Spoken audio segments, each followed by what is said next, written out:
Okay, well, welcome to Older as Optional. So glad you could be with us today. And as you know, in Older as Optional, what Lee and I want to do is we want to do things that restore our soul. And we want you to come along with us for the journey. And one of the things that we've discovered that we enjoy to do is fishing.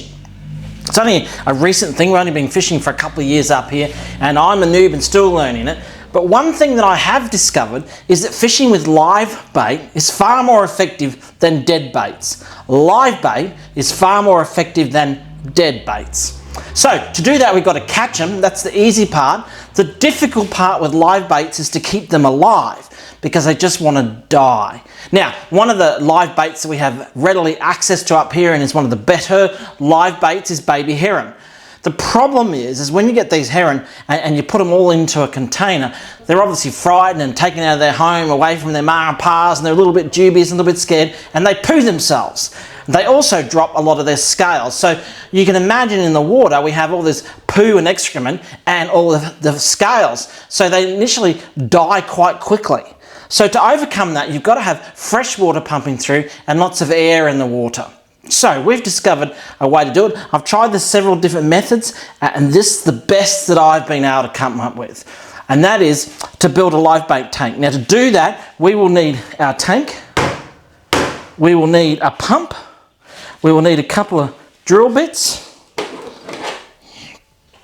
we will need some silicon, and we also need two of these, one a bigger one and one smaller one, and we have our pipe and our little, I don't know what you're going to call that, but it works, right? And we have another one here that I prepared earlier, and we'll need a glass of hot water and a knife and obviously a drill, and we also need a power source, which is here. That's all you need to build your continually flowing live bait tank to keep your little heron alive before they die, so that they can die the way every fish was meant to die, on the end of my line with a big barra on the end of it. So come with me as we build this live bait tank. That's not very hard, and I'm not a builder, I'm just a punter who's having a crack. So don't get it too picky, just see if it works for you.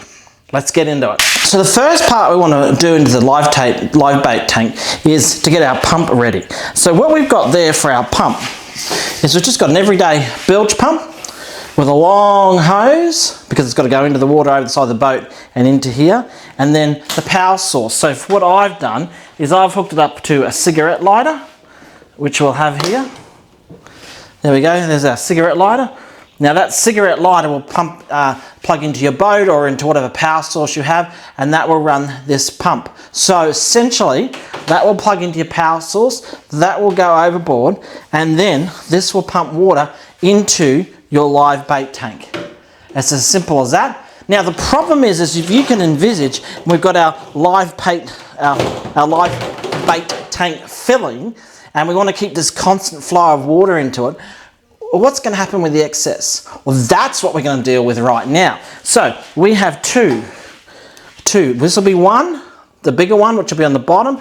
Then above that, I have a second one, just in case when I get a bigger pump or something, I want to put more water into it to make sure there's enough water to get out, because I don't want it filling up my boat for obvious reasons. So essentially we're going to have two outlets. We're going to put those in here now. So it's just drilling a hole one above each other and mounting those in with some what do we call it? Silicon marine sealant, because you don't want it leaking in your boat. So we're going to do that now. Very easy. I'll show you what I've done in a minute. Drilled our holes here, one slightly above the other. I like it that way. You don't have to do it that way. I just like that way as a secondary overflow. This is a pretty big outlet, so it should take most of the water. But in the case the pump's just a bit too effective, we've got a secondary one here. Again, we don't want to overflow our boat.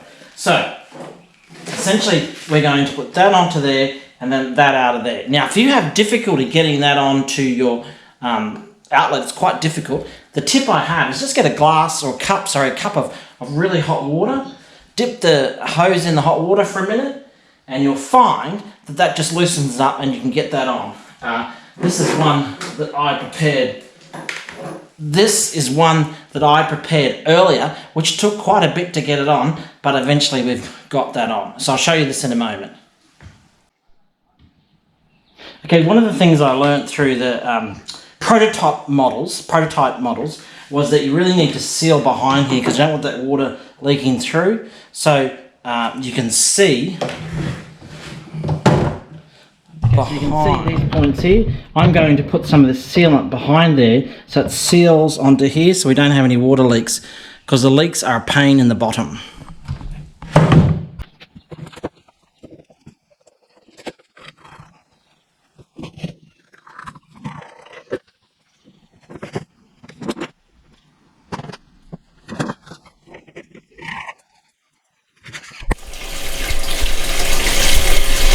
Okay, now we've got it all working and it's working a treat.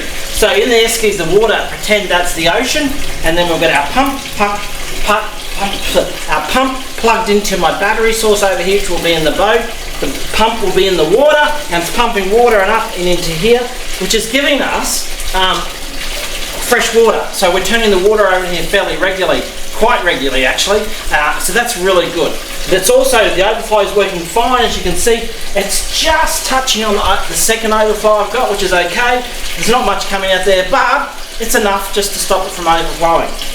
So, in actual fact, at the moment, we are working in a cycle that keeps going forever until the battery runs flat. Now, so we've got the 2 ingredients we need in our tank to keep the heron alive. We've got, excuse me, we've got 2 things in the boat. We've got the 2 things that we really need to keep our heron alive in the boat. One of those, as we talked about, is fresh water. That's what this pump's doing, and pumping in fresh water into the tank. So we've always got a turnover of water. The second thing that we need is an aerator to give air into the tank, and that's where this comes in. Now, it's battery operated, and it just sits in the water. When it sits in the water, it's operated. So if we put that in there, we've now got bubbles in the water.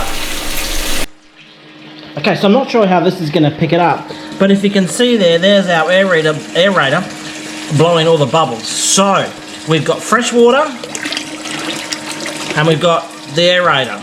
So those are 2 things we need for the ingredients to keep our heron alive, and tomorrow we're going to test it out. And seeing all this reminds me of my favourite passage.